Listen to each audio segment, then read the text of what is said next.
Yeah, Lindsay, she really did. And the atmosphere in that arena, I can tell you, was absolutely extraordinary. You know, so many of these events, basically, the stands are empty.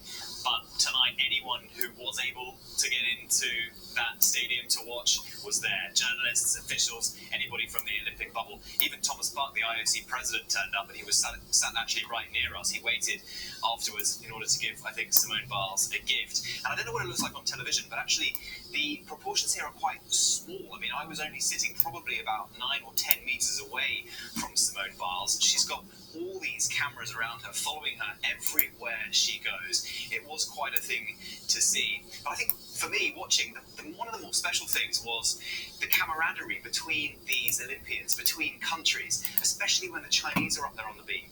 You know, because Simone's qualifying score was lower, she went earlier, and she had to wait to see how all the other athletes would do. And Guan Chenchen, the Chinese 16-year-old, who's incredible, went last because she had the higher qualifying score. So it was a bit of a nail-biter. We didn't know where she was going to come in the final kind of order.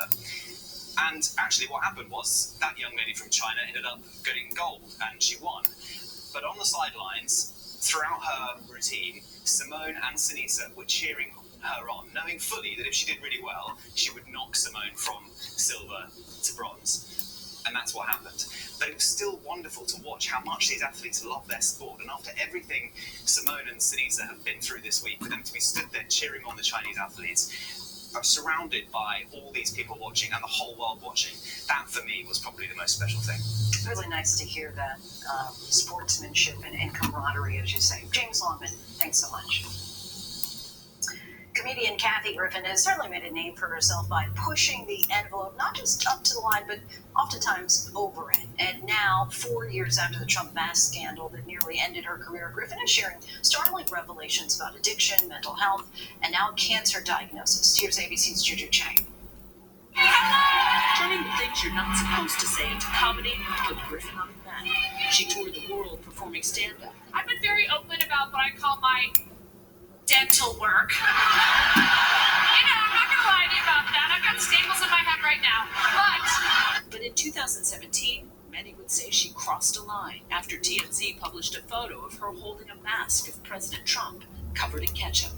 Outrage from all sides after that video of comedian Kathy Griffin. Kathy Griffin in that image. Nobody wants to see this. It wasn't fine. It didn't work. The backlash was swift. Her tour canceled. Endorsements pulled. Friends walked away. I think that emotionally, that was the most painful. To have so many friends that to this day haven't called. I would like to think that I would not behave that way. I think it's sad that many Americans were quiet at a time like during my photo when it probably would have been okay to kind of take a stand. After her world tour, the darkness became overwhelming. Back home in Los Angeles, her addiction to prescription pills spun out of control. How did that happen? I have to be honest, it really kicked into high gear when the Trump thing happened. Prior to then, I'm going to say I was like dallying with a pill addiction in a way that wasn't good. But then after that happened, I just thought, who cares? So bring us to the dark side when you decide, that's it, I'm checking out. I took about 100 pills. I fell down 2 flights of stairs. And I'm no spring chicken, honey, 59.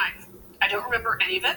I then went back to bed. Then, like crazy, man. I believe you on that.